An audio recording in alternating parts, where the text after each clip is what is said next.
gentlemen, and welcome to Terra Obscura, the show where we look at the best and worst horror has to offer. I'm your host, The Fear Fan, and thanks for tuning in. Last time we took a look at Shocker, and I got a little opportunity to talk about how Wes Craven handles his legacy as a master of horror. This time we're going to take a look at how other people handled that same legacy. That's right, it's time for A Nightmare on Elm Street 5, The Dream Child. Part 5. Released the same year as Shocker, The Dream Child was New Line's chance to cash in on the Nightmare on Elm Street craze that had swept the nation. By now, Freddy Krueger was lending his name to everything from 900 numbers to off-brand Valium. There were even Freddy Krueger plush dolls. Because what parent wouldn't want to tuck their child in next to a pedophile/serial killer? Anyway, after Part 4 signaled a whole new level of success for the series, yet another sequel was inevitably greenlighted. This time set for release less than a year in the future, director Stephen Hopkins was given a furious production schedule that would test anybody's limits. Well, at least this time they actually had a script, which is more than I can say for Part 4. Who knows? Maybe it'll be enough to put it in the same league as Part 1 or Part 3. There's only one way to know for sure, so let's tune in and find out. So the last two movies start out with arts and crafts, and since we've already seen the Elm Street house done in paper mache and chalk, I've got to wonder what we're going to get this time. Watercolors? Maybe pastels, or... What the fuck? Wow, straight to the hot, sweaty, naked sex. Way to stay classy, movie. I mean, I love special features as much as the next guy, but when I want to see the making of the Dream Child, I don't expect to see, well, the making of the Dream Child. And apart from that, aren't they breaking one of the cardinal rules of horror movies? Jesus Christ, you don't know the rules? Have an aneurysm, why don't you? There are certain rules that one must abide by in order to successfully survive a horror movie. For instance, number 1, you can never have sex. Well, since they're pretty much dead meat, we might as well see who these two idiots are. Aha! Alice and Dan, the only two survivors from the last movie. Awkward. Anyway, since they've managed to doom themselves before the opening credits even finish, it's time for the movie itself to begin. And what better way to start a movie that's already had one sex scene than with a gratuitous shower scene. And again, way to stay classy, movie. Of course, all this does serve a point as we learn that A, Alice needs to call Roto-Rooter, and B, this is actually a nightmare. After escaping from the shower, Alice finds herself reliving how Amanda Krueger got trapped in the asylum like they explained in Part 3. Sure enough, she soon finds herself locked in a room with 100 maniacs, all of whom seem, well, a little rapey.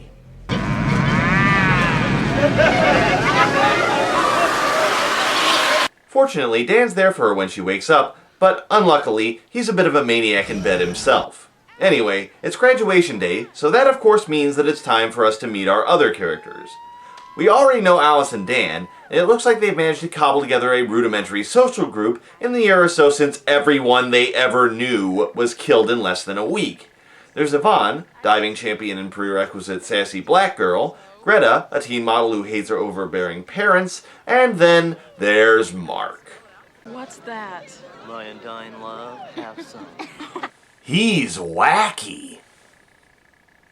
We also get to meet their parents, who quickly manage to provide conclusive proof that every single parent in Springwood is a rampaging douche-tard. Greta, that's not what a cover girl puts in her body.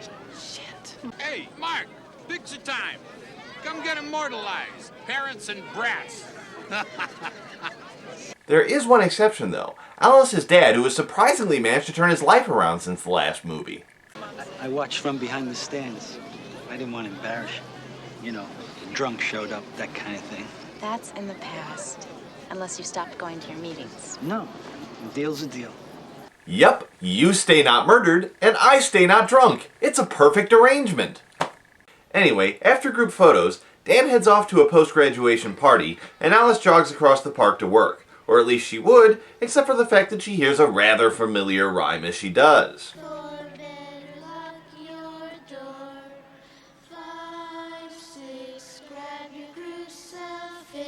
Yeah, Alice, I know that they're doing the whole creepy nursery rhyme thing, but I really cannot recommend standing around on a park staring at unattended children. In case you've forgotten, people in Springwood have a way of taking that shit really seriously. Anyway, since she knows from personal experience that creepy nursery rhyme singing children always lead to good things, she follows them, and pretty soon the park begins to transform into a dark and very expensive forest. It isn't long before she finds herself outside the ruins of the old Weston Hills Asylum. It's only a model. Okay, obvious map paintings aside, I've really got to wonder, how did this place get so messed up? Back in part 3 when Kristen was there, business seemed to be booming. Oh well, who knows, maybe the parents of all the dead kids decided to sue. Well, whatever the reason, the place is now abandoned and looks like it has been for at least 40 years. Alice, sensing absolutely nothing out of the ordinary, goes wandering through the place until she happens across an operating room where Amanda is giving birth. And for those of you who always want to see a gross, deformed little Krueger baby, well, there's something terribly wrong with you and you should probably seek professional help. But until then, here you go!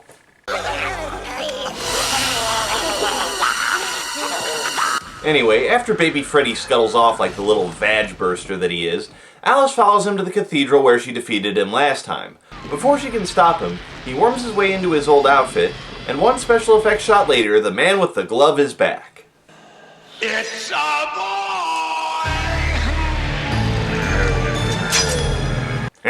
Look at his little gimpy arm.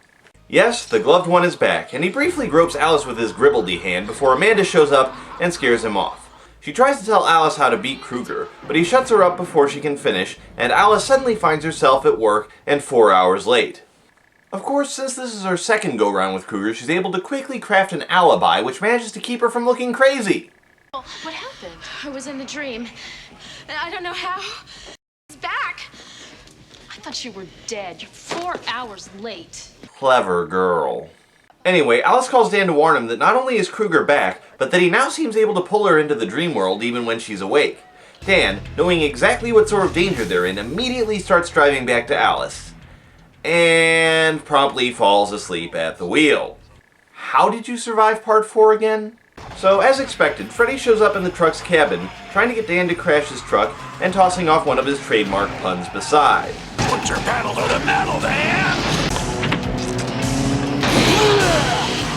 Back here, Dan! Okay, maybe it's 2 puns. Better buckle up, dear! Fine, 3 puns, but that's the last one, I promise. Anyway, Dan's thick skull prevents him from being killed, and he finds himself back at the pool where he started. He tries to get back on the road, but Freddy attacks again as Dan rides to the rescue on a convenient motorcycle. This boy feels the need for speed. Really, dude? 4 puns for a single kill? Don't you think that's a little excessive?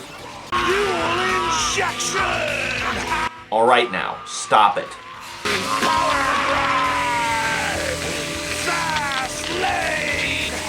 Okay, now you're just shouting out random puns and... Better not dream and drive! Okay, fuck you, movie. Fuck you in the face! There is nothing, and I mean nothing, more annoying than some asshole who won't stop making snide comments while you're trying to watch a movie and... Ah. Touché. Ignoring the lame puns for a second, this is actually a really good death scene. It mainly works due to the body horror of the whole scenario, brought to life through some pretty impressive prosthetics. In fact, the sequence works so well that the MPAA actually demanded that a good chunk of the scene be cut. Anyway, you better take a good look, folks, because it's all downhill from here. Anyway, back at the diner, Alice gets a vision that not only has Freddy killed Dan, but has also turned him into a poorly animated stop-motion puppet. She hears a crash outside, and rushes out to find that, even though Dan is pretty messed up, he still has his priorities straight. Hi, Alice. Wanna make babies? But you're all gribbledy. So it's all too much for Alice, and she blacks out. She wakes up in the hospital, and when she starts to get hysterical about Dan's death, the doctor lets slip that although Dan might be gone, he's left Alice a bit of a parting gift. What do you mean? What's he talking about? Well, miss, to put it in technical terms, he diddled your pooter, and now you have a ba-ba in your woo-woo. Later that night, Alice gets a visit from a weird little boy who seems to know more about her than he probably should. When she asks about him the next day, she learns that there aren't any child patients admitted at the moment. Worrying that Alice is cracking up, Yvonne gives her a bit of sage advice. Well, did you call everyone? Yeah, listen, Let's keep this dream stuff between you and me, okay? Alright, that's sound advice that'll keep her out of the asylum long enough to fight Freddy. Let's see how long she follows it for. But he kills people in their dreams. They're nightmares. He uses my dreams to bring him his victims. Yeah, magic killer that lives in your dreams, right. You know, Alice, you've been through this before. You'd think that you would come up with a better way of explaining this to people. Maybe a scrapbook, some newspaper clippings, something. Anyway, as you'd expect, none of them believe her, but hey, at least none of them's tempted fate yet. Bottom line, Alice, if anybody's trying to hurt you, supernatural or not, you're gonna have to go through us first. I hate to tell you this, Greta, but I think that's the exact point that she was just making. Anyway, that night, we get a scene with Alice's dad, who continues to prove that he's the only decent human being in Springwood over the age of 20. You disappointed in me? No. No, I'm not. Just don't make a habit of it. Of course, since we can't be allowed to start thinking of adults as anything other than hateful one-dimensional parodies, we cut to where Greta is having dinner with a whole table full of douchebags. Greta, just as bored with their bullshit as the rest of us, passes out for a second, and that's when things start to get a little weird. So Freddy appears, and in what is probably my second or third least favorite death in the series, he force feeds her to death. This scene is another one that got hacked to death at the request of the MPA. From what I've heard, the original involved Freddy revealing that he was actually feeding Greta pieces of her own stomach, which is cool and kind of ironic, but still, given how goofily the rest of the sequence is shot, I still don't think it would be much of an improvement. Anyway, after Freddy's done dining on Greta Broughton, Alice and Yvonne head over to the warehouse where Mark works. Although Yvonne still thinks Alice is nuts, Mark suspects that Alice might be onto something. She goes to grab them some coffee, but when she gets back, she learns that although Mark believes her, he has apparently forgotten the fact that Freddy can only kill you if you fall asleep. Seeing that Mark's been transported into the comic that he's been writing, Alice decides to lend a hand. And of course, having drawn herself so poorly, she arises a wretched stick-like abomination that can do little but plead for the merciful embrace of death. Alright, not really. Instead, she finds Mark about to be sucked into what can only be described as Freddy's colon of eternal torment. She manages to haul him out and send him back to the waking world, but before she can go herself, she runs into Jacob. He reveals that he's actually her unborn son, and that Freddy is using his inherited dream powers to get in everybody's head. Before she can do anything about it, though, she wakes up back in the warehouse with Mark. He's doing something to my baby. I know it. Alice, given that Freddy's a former child molester, you may want to rethink your choice of words. So, realizing the danger that she and her unborn child are in, she and Mark try to come up with a plan. While Mark searches for answers, Alice learns that Freddy is indeed in her base, killing her dudes. She freaks the hell out, managing to convince her doctor that she's completely nuts, although I don't really blame her in this situation, given that anybody would react the same way if they found Freddy Krueger hiding in their vagina. Anyway, when she gets home, she finds that Dan's parents want her to give up the baby due to her mental state. Fortunately, her dad is there to stick up for her. You think you could just walk into my house and threaten my daughter? Yeah, nobody threatens my daughter under my roof except for me. Wait. So, with her baby on the line, as well as her friends' lives, Alice and Mark realize that Freddy seems to be scared of Amanda, whose body was apparently never recovered after her supposed suicide. Hoping to free her spirit so she can combat Krueger, Alice goes to the dream world, where they try to locate her. Okay, I've actually got to give the movie credit here, since it isn't Mark who falls asleep, but Yvonne. Hoping to distract Alice from finding Amanda, he tries to use Yvonne to pull her off the path, but only succeeds in finally convincing Yvonne that yes, he is in fact actually real. You're not crazy. But since my belief system's been shattered, I am! Meanwhile, Mark, whose common sense has apparently reached its expiration date, passes out and finds himself trapped in a black and white comic book version of the warehouse. There, Freddy attacks him with a skateboard.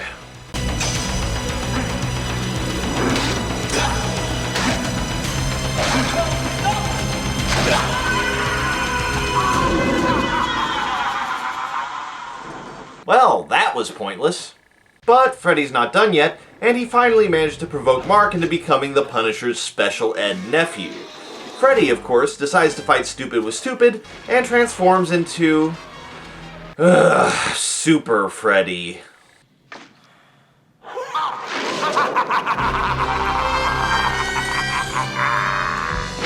Faster than a bastard maniac. More powerful than a loco madman. Lamer than a poorly thought out series of puns! Anyway, Krueger does away with Mark in typically gleeful fashion, leaving Alice and Yvonne to try and carry out the plan. Since Freddy seemed afraid to follow Alice into the tower, they decide that Yvonne should search there while Alice goes after Freddy in her dreams. While Yvonne checks out the still inexplicably decrepit Weston Hills Asylum, Alice keeps Freddy occupied, managing to trap him in the room O'Crazies. They're all still there, and unfortunately for Freddy, still rapey.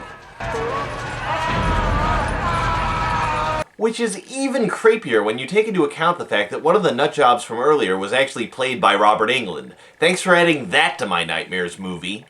Anyway, to prove that you can't keep a good crazy down, Freddy reappears almost immediately, even if he is a bit worse for wear.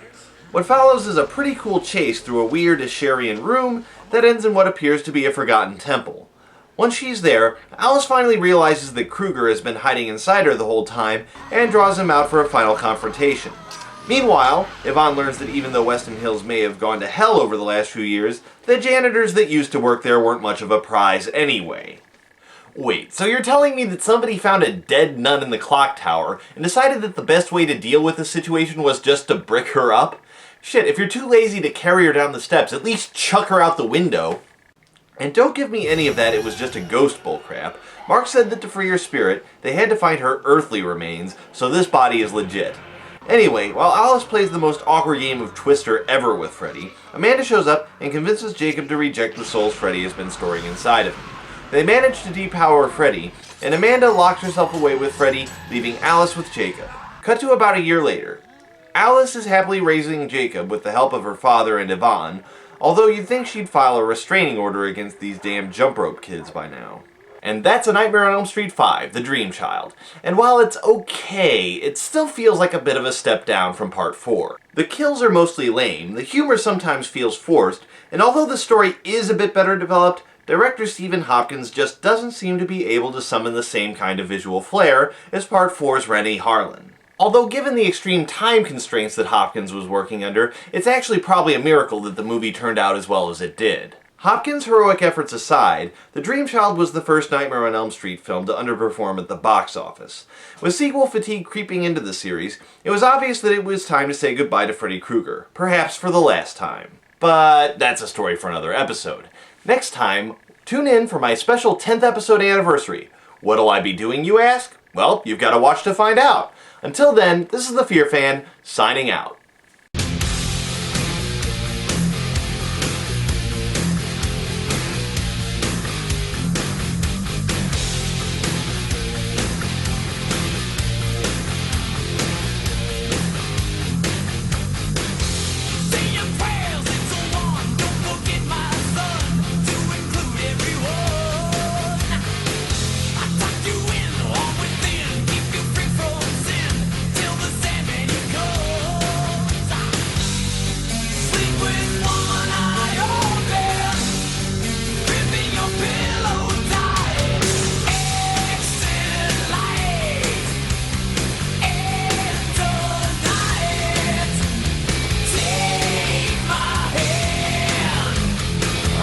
Never, never land.